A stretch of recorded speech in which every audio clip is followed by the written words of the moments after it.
It's a beautiful day in this neighborhood, a beautiful day for a neighbor.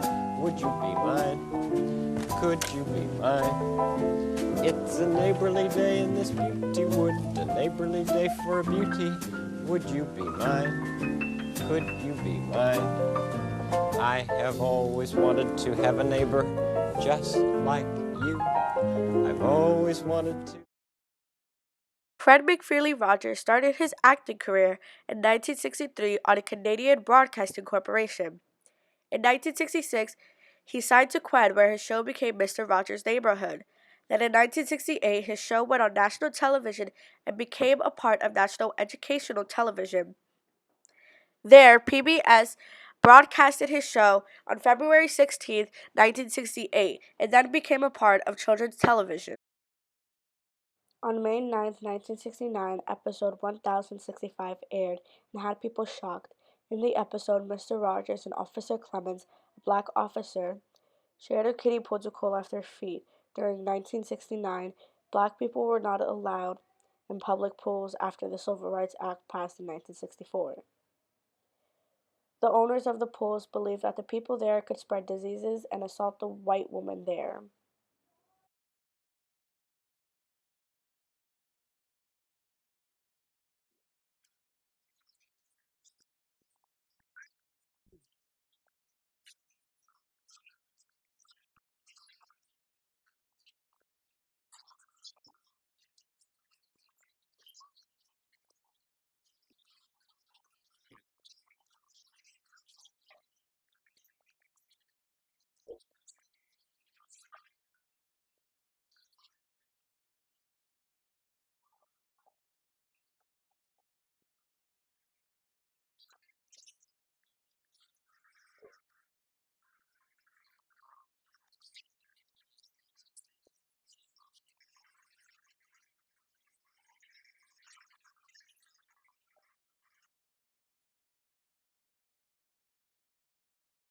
On February 16, 1981, Mr. Rogers and his postman, Mr. McFeely, looked back on Mr. McFeely's wedding day after being given a piece of sheet music. There's enough there for you to play. You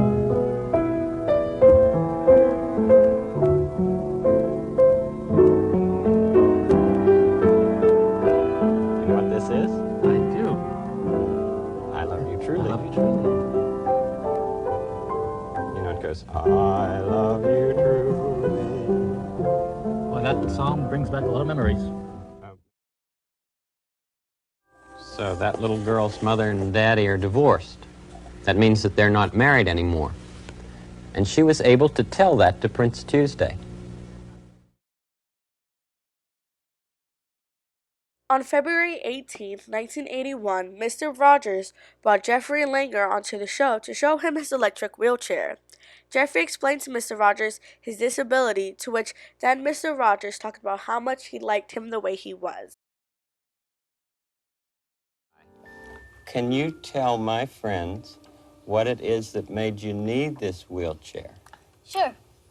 Well, when I was about 7 months old, I had a tumor, and it broke the nerves to tell my hands and legs what to do. I see. And I got a wheelchair when I was 4 years old. That was your first one when you were 4. Uh-huh. He told me a decade before Americans with Disabilities Act was passed, the segment meant to humanize people with disabilities. On November 7, 1983, Mr. Rogers released the first part of his 5-part Cold War series. In this series, it shows Kid Friday building bombs because he speculated the other side of the neighborhood was making bombs.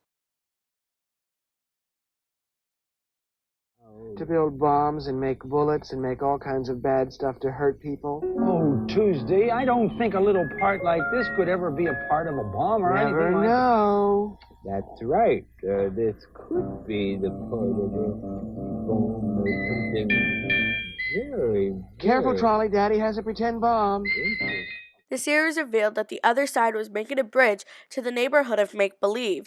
This segment also explained as much as possible to the younger viewers at home what the Cold War was. Hi, my name is Kyle Melendez, and I've been watching Mr. Rogers since I was 4 years old. What is your general opinion on the television show?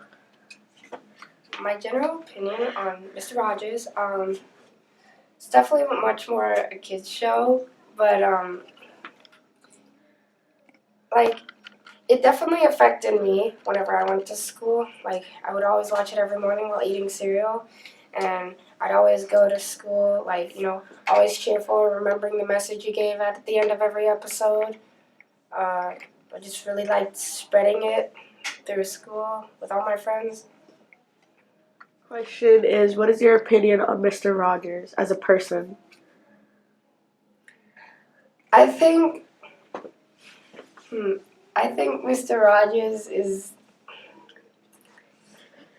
he's the person we all want, but not the person we deserve. He's way too nice and considerate, and he knows how to cheer you up, especially on bad days. Why would you say he's not somebody we deserve? Because he's just that good of a guy, and especially back then, it was, I don't know. Okay, so my third question for you is, would you recommend this television show into modern times? Definitely, especially the colored one. When I grow up, I'm definitely showing Mr. Rogers to my kids, especially the episodes where he voiced all of the puppets. Those are my favorite. How do you think the modern news anchor or news channels would react to? How would you say the modern news anchor or news channel would react to Mr. Rogers' show if it was in modern time? In modern times, I feel like they wouldn't. I feel like the kids from our time wouldn't like it as much because they're more on their cell phones and stuff. But I feel like news anchors, they'd probably cherish it more. Fred McFeely Rogers passed away on February 27, 2003. His show is greatly loved upon and is looked down at as the ground for children's television. Most of the cast members are still alive today and call him an amazing person. Feeling to know you're alive, it's such a happy feeling. You're growing inside, and when you wake up, ready to say, I think I'll make a snappy new day.